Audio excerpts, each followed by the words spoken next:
Curtis Warren wasn't just another criminal.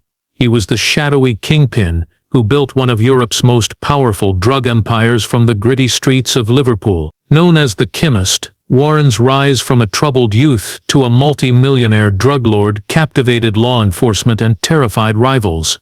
But how did a boy from Toxteth become the mastermind behind an international cocaine trade? And what led to his dramatic downfall? This is the true story of Curtis Warren, one of the UK's most notorious criminals, and the empire he built, ruled, and ultimately lost.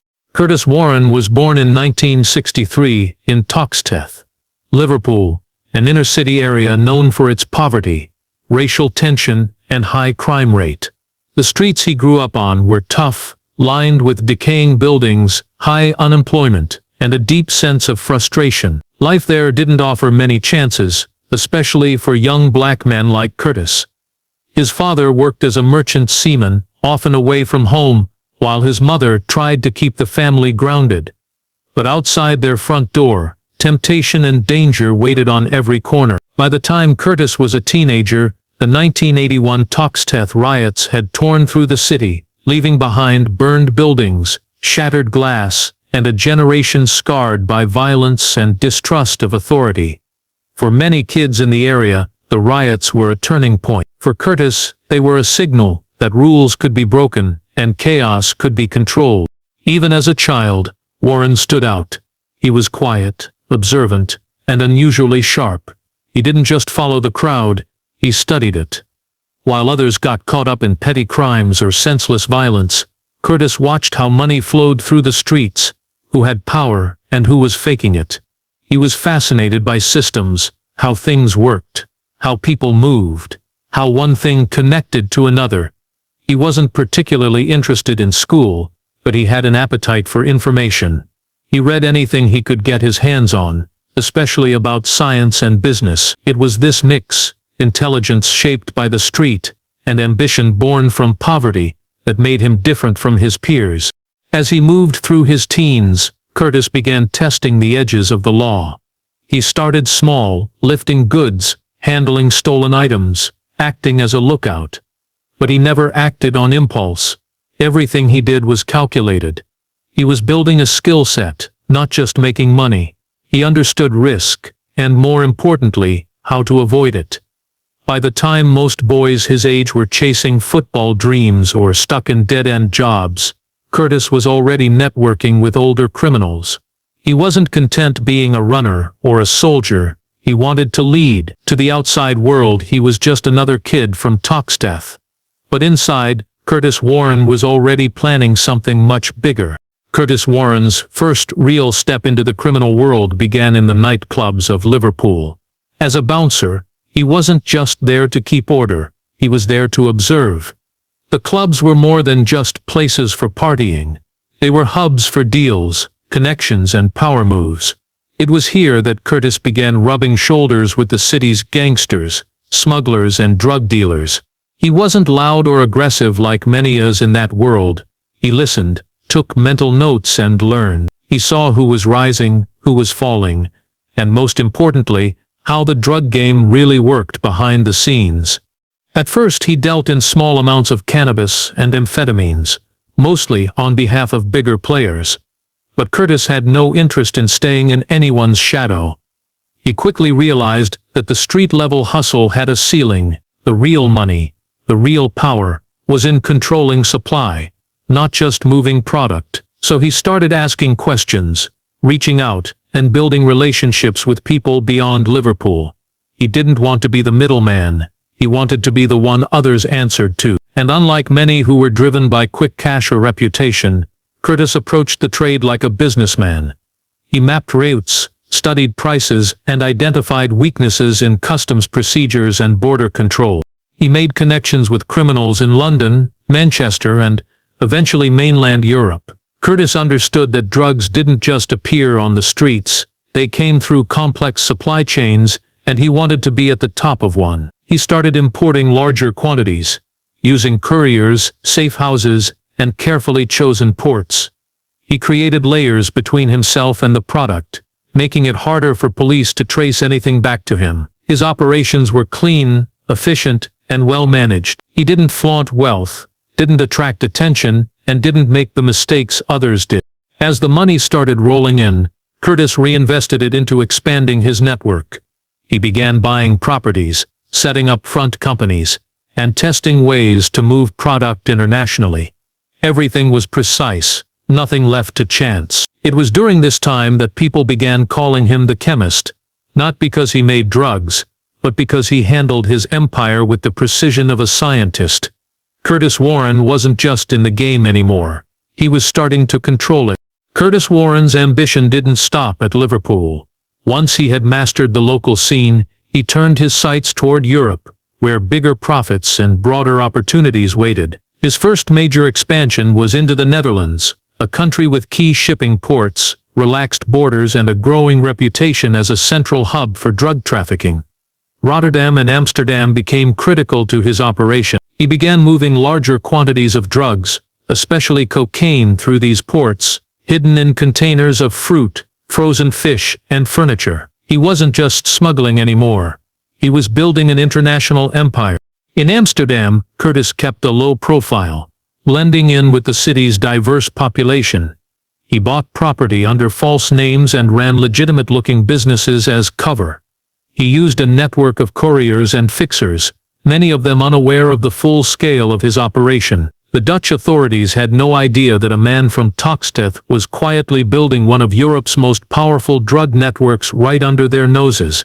What made Curtis different was how he approached crime like logistics. He calculated shipping times, understood customs procedures, and created systems to reduce risk. Every part of his supply chain had backups. If one route failed, another one was ready. To maintain this growth, Curtis needed connections at the source. He reached out to South American cocaine cartels, dealing directly with producers in Colombia and Venezuela. These cartels respected his discipline and his ability to move product efficiently into Europe. Through them, Curtis gained access to pure cocaine at wholesale prices. He arranged shipments by boat, truck, and even air, always keeping himself several layers removed from the physical product. The drugs would land in Europe, get repackaged and distributed through his network in the UK, Spain, Belgium, and beyond. At this point, Warren wasn't just a British drug dealer. He was a key player in the global trade. His profits soared into the tens of millions. But even as his wealth grew, he remained cautious. No flashy cars, no headlines, no unnecessary violence. He built his empire silently, piece by piece, always staying in control. Curtis Warren had moved far beyond the streets of Liverpool. He was now operating at the highest levels of international crime, and no one truly knew how far his reach extended. Despite controlling a criminal empire that spanned continents, Curtis Warren remained a ghost. He didn't live like a typical drug lord. There were no luxury cars parked outside his house, no gold chains, no high-profile parties. He dressed modestly, lived quietly, and avoided anything that might attract attention. His strategy was simple: blend in, stay low, and let others do the flashing. While other criminals craved recognition, Curtis understood that staying invisible was his greatest weapon. His anonymity wasn't accidental, it was part of the plan. His operations were hidden behind layers of fake identities, front companies, and trusted intermediaries. He used burner phones, coded language, and never left a paper trail. He traveled under false passports and changed locations often. Authorities had his name, but no clear picture of how he worked or where he was based. Even among his closest associates, only a few ever dealt with him directly. Everyone else received instructions through middlemen, creating a chain that made it almost impossible to connect him to any single crime. But his wealth was undeniable. Investigators estimated that by the mid-1990s, Curtis Warren had accumulated over £200 million. He had properties across Europe, accounts in offshore tax havens, and connections in nearly every major drug trafficking route. His network extended from the jungles of Colombia to the ports of Rotterdam, all the way back to the housing estates of Liverpool. He had become one of the richest criminals in British history, and yet few outside law enforcement circles had even heard his name. Warren's intelligence set him apart. He read constantly, books on psychology, law, and international business. He studied the methods used by customs agents and learned how police surveillance worked. He kept ahead by thinking differently, treating crime not as chaos but as a science. His ability to predict risk and adapt to changing conditions made him incredibly hard to catch. He was meticulous, never rushed, and always 2 steps ahead. To the underworld, he was respected and feared. To law enforcement, he was a phantom with no face. To the public, he didn't even exist. And that was exactly how Curtis Warren wanted it. He had built the perfect criminal profile, wealthy, powerful, and invisible. But even ghosts can leave shadows, and eventually his luck would begin to run out. By 1996, Curtis Warren had become a major target for European law enforcement. His growing network, wealth, and ability to stay hidden had embarrassed police forces across multiple countries. Authorities in the Netherlands, where Warren had quietly expanded his empire, began closing in. Years of surveillance, informants, and intercepted messages finally pointed them to a luxury property in The Hague. It was there, inside an otherwise unremarkable home, that the first major crack in Warren's operation began to show. Dutch police raided the property in a coordinated operation. What they found confirmed their suspicions. Inside were large quantities of cocaine, stacks of cash, and encrypted phones. But the most valuable discovery was a handwritten ledger, buried among other documents. This ledger detailed drug deals, weights, contacts, and prices. The handwriting matched samples from Warren. For the first time, investigators had physical evidence directly linking him large-scale trafficking opportunity. Warren's continued activity behind bars raised serious concerns among law enforcement agencies. If he could run operations from inside prison, how could he ever truly be stopped? Dutch authorities increased security measures, monitored his every move, and tightened restrictions. Still, they struggled to fully contain him. His network was too deep, his methods too refined. But the attention was building. British authorities were already preparing for his eventual return. They believed that once back in the UK, Warren would try to rebuild and expand again. For now, he remained locked away in the Netherlands, but it was clear that prison had not broken him. Instead, it had become just another environment for him to manipulate. Curtis Warren remained dangerous, calculating, and above all, patient. After serving nearly a decade of his sentence in the Netherlands, Curtis Warren was released in 2007, but his freedom didn't last long. The British authorities had been watching closely, preparing for his return. They knew he wouldn't quietly retire from the criminal world. Warren was still a valuable asset to organized crime networks, and his reputation alone commanded respect across Europe. The National Crime Agency and other British intelligence units began monitoring his movements from the moment he set foot back in the UK. At first, Warren kept a low profile. He returned to familiar territory, reconnecting with old acquaintances, and spending time in Liverpool. But behind the scenes, signs of activity were already beginning to surface. Police surveillance teams observed him meeting with individuals tied to drug trafficking and organized crime.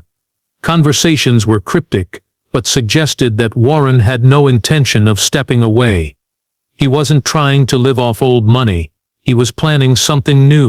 In 2008, attention turned to the island of Jersey, a British Crown dependency known for its wealth and small, tightly knit community. Authorities picked up intelligence suggesting that Warren was orchestrating a plan to smuggle cannabis into the island, over £1 million worth. It would have been one of the biggest drug operations Jersey had ever seen. The plan was bold but familiar. Warren allegedly relied on trusted associates, burner phones, coded conversations, and compartmentalized roles. But this time, British law enforcement was ready. Unknown to Warren, his every move was being monitored. The police bugged phones, tracked vehicles, and recorded conversations over months. They documented meetings, surveillance footage, and intercepted messages. Slowly a picture began to form, one that clearly showed Warren at the center of a large-scale conspiracy. In July 2009, police made their move. Curtis Warren and several co-conspirators were arrested and charged with attempting to smuggle cannabis into Jersey. It was a calculated takedown that caught Warren off guard. Despite his previous ability to evade prosecution, this time the evidence was overwhelming. His return to the UK had not gone unnoticed.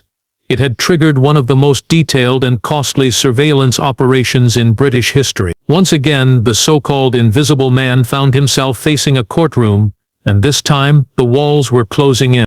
Curtis Warren's arrest in Jersey marked a turning point in his criminal career.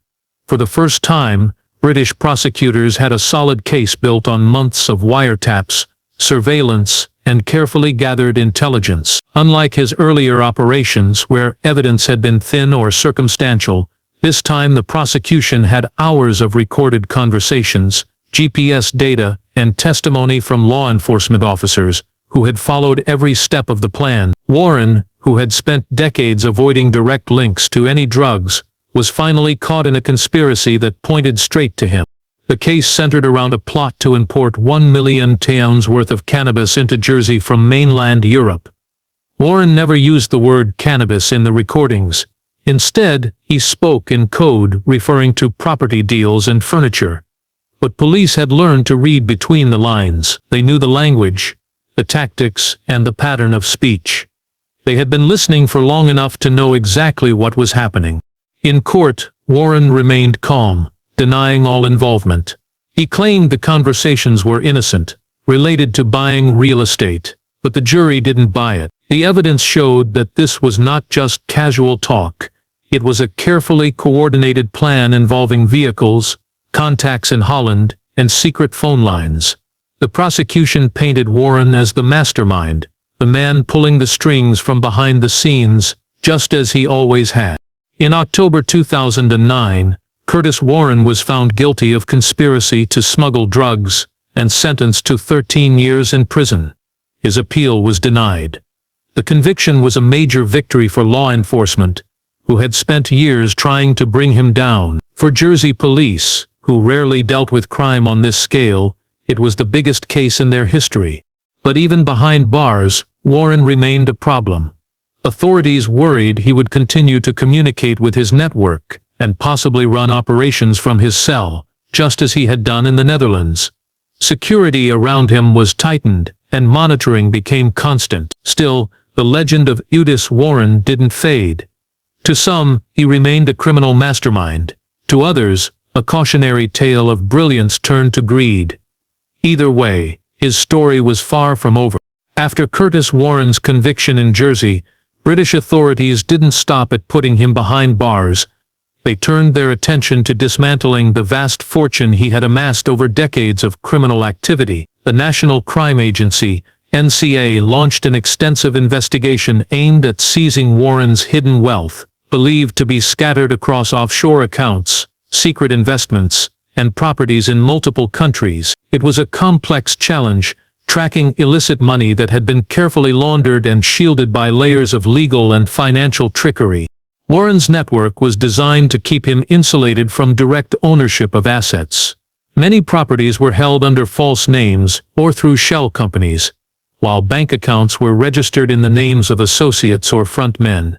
Despite this, investigators gradually uncovered a trail. They pieced together records, analyzed financial transactions, and used intelligence from international law enforcement partners. The total value of the hidden fortune was staggering, estimated to be over $1 billion. The UK government initiated legal proceedings to confiscate these assets under the Proceeds of Crime Act. The court battles were lengthy and complicated, as Warren and his legal team fought to protect what remained of his empire. Warren maintained his innocence about the source of the money, claiming he had no access to it and was merely a businessman. However, the evidence against him was overwhelming. The court ruled that much of the wealth was acquired through drug trafficking and ordered him to repay the full amount or face additional prison time. This confiscation order was one of the largest in British history and sent a clear message to organized crime figures. Wealth built on crime would not be tolerated or allowed to remain hidden. But for Warren, It was a devastating blow. Losing control of his fortune meant losing the power and influence he had spent decades building. It also meant the state was effectively dismantling the financial backbone of his criminal empire. Despite the heavy financial losses and incarceration, Curtis Warren continued to resist cooperation. He refused to disclose where all the money was hidden, frustrating investigators and prolonging legal battles. But the writing was on the wall. His empire was crumbling. The once untouchable kingpin of the European drug trade was facing a new kind of sentence, the destruction of everything he had built outside the prison walls. Curtis Warren's story is one of rise, power, and ultimately downfall. A cautionary tale about how ambition and crime can build an empire, but also bring it crashing down. By the time he was serving his final prison sentence, Warren was no longer the untouchable figure he once was. The combined efforts of law enforcement agencies across Europe and the UK had dismantled much of his hundik, seized his assets, and cut off his influence. His once sprawling empire had been reduced to scattered pieces, and the man who controlled it had become a prisoner not just behind bars, but also trapped by his own past. Even as Warren remained defiant in court and behind prison walls, the impact of his criminal activities echoed far beyond him. Communities in Liverpool and across Europe had been devastated by the drugs he helped traffic. Lives ruined, families torn apart. The violence, corruption, and fear linked to his operations left scars that would take years to heal. While he avoided the flashy gangster stereotype, the damage his empire caused was very real. In prison, Curtis Warren's influence waned. Increased security measures and vigilance by authorities prevented him from continuing the type of operations he once ran. His health declined, and with limited contact to the outside world, he faced a harsh reality. His control was gone. No longer the mastermind pulling strings from the shadows, he became just another inmate serving time for crimes that had once made him a legend. Warren's legacy is complicated. Some view him as a criminal mastermind who outwitted law enforcement for decades. Others see him as a destructive figure whose greed fueled a devastating drug trade. But no matter the perspective, his story reveals important truths about crime, power, and the consequences of choices made in desperate environments. The Liverpool kingpin's rise from the tough streets of Toxteth to the heights of international drug trafficking, and his eventual fall from grace, offers a window into a hidden world few truly understand. It's a reminder that behind every headline, there are real people affected, and behind every empire, there is a cost. Curtis Warren's tale is a stark lesson. No matter how carefully built, crime's empire can crumble sometimes from the inside.